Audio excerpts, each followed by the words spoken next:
Remunerations పెంచకుండా హేమ ప్లాట్లు, BMW cars, ప్లాట్లు ఎలా కొంటున్నారు? అంటే నేను అదే చెప్తున్నానండి, నేను ఓన్లీ సినిమా మీద ఆధారపడి ఉంటే ఈ పాటికి నేను వేరేలా ఉండేదాన్ని. ఏమండి మీరు ఏమైనా కొంచెం డొనేట్ చేస్తారా, ప్రోగ్రామ్కి వస్తున్నాను కదా ఇంటర్వ్యూ కానీ అడిగేదాన్ని అండి. నాకు మా హస్బెండ్ కెమెరామ్యాన్, మా మదర్ వాళ్ళు వెల్ సెటిల్డ్.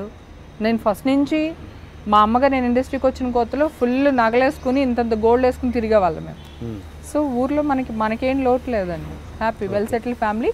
సో తర్వాత చిన్న చితగా కిటీ పార్టీలని అవని ఇవని ఉంటాయి కదా, మనకు ఉండే గ్యాదరింగ్ మనకు ఉంటుంది కదా.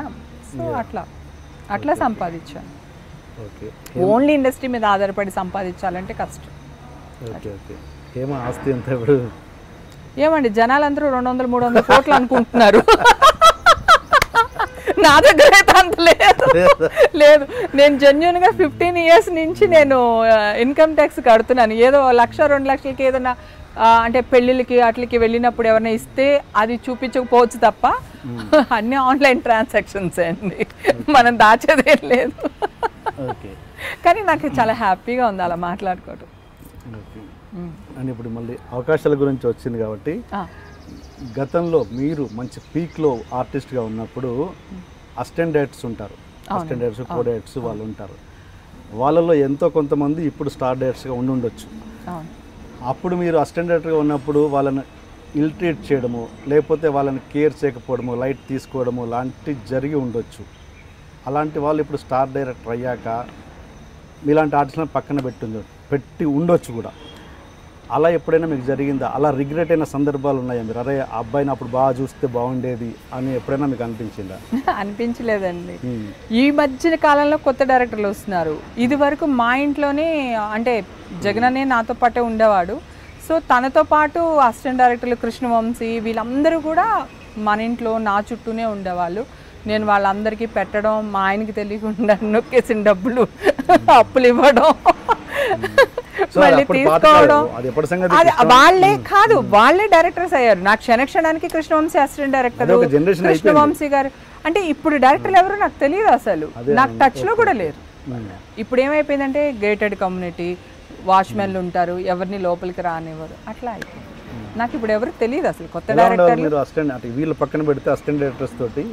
ఇప్పుడు కూడా బాగుంటానండి, చాలా సరదాగా ఉంటాను, హ్యాపీగా ఉంటాను. వాళ్ళతో నాకు ఎలాంటి ప్రాబ్లం ఉండదు, వాళ్ళు చాలా హ్యాపీగా ఫీల్ అవుతారు.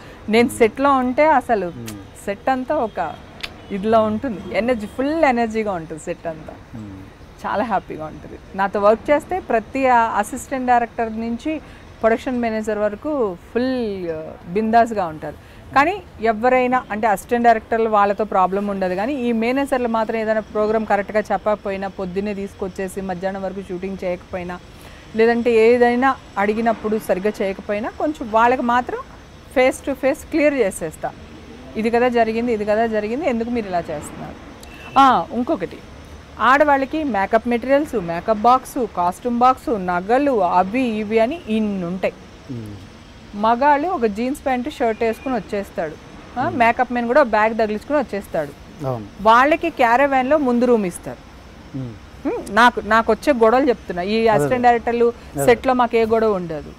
ఓకే, వెనకాల రూమ్ ఇస్తారు మాకని కాదు, మొత్తం క్యారెక్టర్ ఆర్టిస్ట్ లేడీస్కి అందరికీ అంతే, వెనకాల రూమ్ ఇస్తారు. పోనీ ఇస్తే ఇచ్చారు, ఒక్కొక్కసారి ఇద్దరు ఆర్టిస్టులు, ముగ్గురు ఆర్టిస్టులు దాంట్లో ఉండమంటారు. దాని అసిస్టెంట్, దాని మేకప్ మెన్, నా అసిస్టెంట్, నా మేకప్ మెన్, వీళ్ళు వాళ్ళు ఆ బ్యాగులు క్యారీ ఉండదా అండి? నేను అడగాల, ఇంత సీనియారిటీ వచ్చింది కదా, ఇప్పుడు కూడా చెయ్యకపోతే ఇంకెప్పుడు చేస్తారు మీరు? నేను ఇట్లా కర్ర పట్టుకుని వచ్చేటప్పుడు అరే ఈవిడికి ఏం చేద్దామని ఆలోచిస్తారా? అది అలాంటివి నేను కొంచెం అడిగేస్తానండి సెట్లో, మొహమాటం లేదు. అట్లాగే కొంచెం రెమెండేషన్ విషయంలో కూడా నేను సిన్సియర్గా వర్క్ చేస్తాను, సిన్సియర్గా రెమెండేషన్ తీసేసుకుంటాను, అంతే. అట్లా అలాంటప్పుడు ఆ మేనేజర్లు కానీ వాళ్ళు ఎవరైనా హట్ అయి ఉండొచ్చు తప్ప నాకు డైరెక్టర్ డిపార్ట్మెంట్స్, డైరెక్టర్స్తో నాకు ఎలాంటి ప్రాబ్లం ఉండదు. మీరు అడుగు తినే క్యారెక్టర్ ఇచ్చినప్పుడు నేను లిప్స్టిక్ వేసుకుని రాను, ఇంకా పెదాలకి నల్లగా తుడిసేసుకుని వస్తాను, అంటే ఆ క్యారెక్టర్ తగ్గట్టు వస్తాను నేను. కొంతమంది అడుగు తినే క్యారెక్టర్లో కూడా మంచిగా వస్తారు, తీయమ్మంటే ఎట్లెట్లా అంటారు కానీ తీయరు అనమాట మా ఆర్టిస్టులు. నేను అలా కాదు, మీరు ఏ క్యారెక్టర్ ఇస్తే ఆ క్యారెక్టర్కి యాప్ట్గా రెడీ అయ్యి వస్తాను. ఒకవేళ సెట్కి వచ్చిందా డైరెక్టర్ గారికి ఏదైనా నచ్చలేదు, ఏదో ముడి పెట్టాం ఏదన్నా అయింది నచ్చలేదు, ఇది వద్దమ్మా అంటే కూడా స్పాట్లో నేను తీసేసి మళ్ళీ స్పాట్లో రెడీ అయిపోతాను. సో అందుకని డైరెక్టర్ డిపార్ట్మెంట్కి మనకి ప్రొడ్యూసర్కి ప్రాబ్లం ఉండదు. ఏదన్నా ఉంటే ఎంత సిన్సియర్గా అడుగుతాను కనుక మేనేజర్లు ఏమన్నా ఎప్పుడైనా ఫీల్ అయితే అయి ఉండొచ్చు, తెలియదు. Okay okay. నేను మొన్న ఆ మధ్య ఒక షూటింగ్కి వెళ్ళాను, వెళ్తే ఒక క్యారెక్టర్ ఆర్టిస్ట్ జస్ట్ తన క్యారవాన్ లేదని చెప్పేసి నానా హంగామా చేసింది పాపం. ప్రొడ్యూసర్ డైరెక్టర్ మీద ఆల్మోస్ట్ ఎక్కేసింది. అంటే ఓకే, అంటే అక్కడ పరిస్థితులు పాపం వాళ్ళేం కావాలని చేయరు కదా, వాళ్ళ పరిస్థితులు అలాంటివి, వాళ్ళ బడ్జెట్ అలాంటిది కావచ్చు, అక్కడే చిన్న మిస్కమ్యూనికేషన్ అయి ఉండొచ్చు తెలిపి. అలా అలా నాకు కరెక్ట్గా అనిపించలేదు. అలా మీకు ఎప్పుడైనా అలా మీరు ఇన్సల్ట్గా ఫీల్ అయ్యారా క్యారవాన్ లేదని, లేదా ఎలాంటి పరిస్థితుల్లో మీరు అడ్జస్ట్ అవ్వగలరా? నేను 90% అడ్జస్ట్ అయిపోతున్నాను, అది ప్రాబ్లం కాదు కానండి.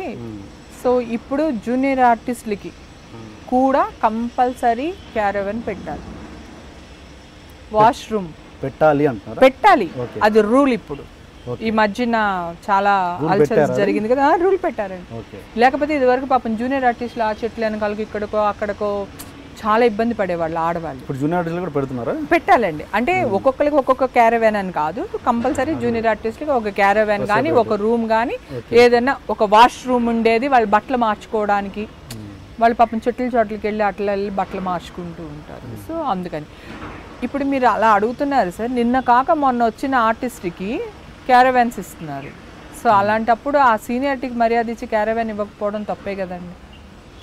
చిన్న సినిమా అక్కడ అసలు ఆ షూటింగ్లో క్యారవాన్ లేదు, లేకపోయినప్పుడు మనం తప్పు, మనం అడగడం కూడా. ఇప్పుడు ఇళ్లలో షూటింగ్ చేస్తారు సార్, నేను క్యారవాన్ వద్దంట, నాకు ఇల్లు రూమ్ ఇచ్చేయండి అంట. ఎందుకంటే షూటింగ్ షార్ట్ అయిపోగానే చక్కగా రూమ్లోకి వెళ్ళిపోవచ్చు. ఇప్పుడు అదే బయట అనుకోండి, షార్ట్ అయిన తర్వాత అక్కడికి వెళ్ళేసరికి మళ్ళీ షార్ట్ రెడీ అంటారు, మళ్ళీ వెనక్కి తిరిగి రావాల్సి వస్తుంది. అందుకని వెళ్ళం, దానికంటే బెటర్ ఆడవాళ్ళ ఇబ్బందులు ఏంటంటే ఒక బట్టలు మార్చుకోవడం ఒకటి, అందుకని రూమ్ ఉంటే చాలు. కానీ ఇప్పుడు కంపల్సరీ క్యారవాన్ కానీ రూమ్ కానీ జూనియర్ ఆర్టిస్టులకు కూడా లేడీస్కి ఇవ్వాల్సిందే. పాటిస్తున్నారా మరి? అంటే మేబీ పాటిస్తున్నారేమో అనుకుంటున్నాను సార్. ఎందుకంటే దీనికి మన సుప్రియ గారు, నందిని డైరెక్టరు, మన ఝాన్సీ వీళ్ళందరూ ఒక టీమ్గా ఏర్పడి ఒక సినిమా జరిగినప్పుడు మీకు ఏదైనా ప్రాబ్లం వస్తే ఫోన్ నెంబర్ పెడుతున్నారు, లొకేషన్లో పెడతామన్నారు, ఇంకా ఎంతవరకు వచ్చిందో నాకు తెలియదు. ఆ నెంబర్కి కాల్ చేసి నాకు ఈ ఇబ్బంది జరుగుతుంది, లేదా ఈ అసిస్టెంట్ డైరెక్టర్ వల్ల, ఈ మేనేజర్ వల్ల, లేదా క్యారవాన్ ఇవ్వలేదు, రూమ్ ఇవ్వలేదు, లేడీస్ ఇబ్బంది పడుతున్నా అని మీరు కంప్లైంట్ చేయొచ్చమ్మా, మేము వాళ్ళ మీద యాక్షన్ తీసుకుంటాం. చూసుకుంటారు, నెక్స్ట్ కట్ చేస్తారు అంతే, అంతకుమించి ఏముంటుంది. ఎగ్జాక్ట్లీ సార్, అది ఉంటుంది. డెఫినెట్గా ఈ అమ్మాయి కంప్లైంట్ ఇచ్చింది అంటే ఆ అమ్మాయి నెక్స్ట్ నుంచి రానివ్వకపోవడం ఇంకోటో చేస్తారు. పురుష ప్రపంచంలో ఆడవాళ్ళు బతుకుతున్నాం సార్, ఇంకా 50% రాలేదు కదా, తెప్పిద్దాం. This is Lavan Tripathi. నేను మీ Sai Dharam Tej. This is Niharika Konidala. And don't forget to subscribe to iDream. Please subscribe to iDream Media. Please subscribe iDream Media. Do subscribe to iDream. Subscribe to iDream Media. Please subscribe iDream. Do subscribe to iDream Media. Don't forget to subscribe. Click on the button below. Please do subscribe to iDream. Don't forget to subscribe to iDream. Please subscribe to iDream Media.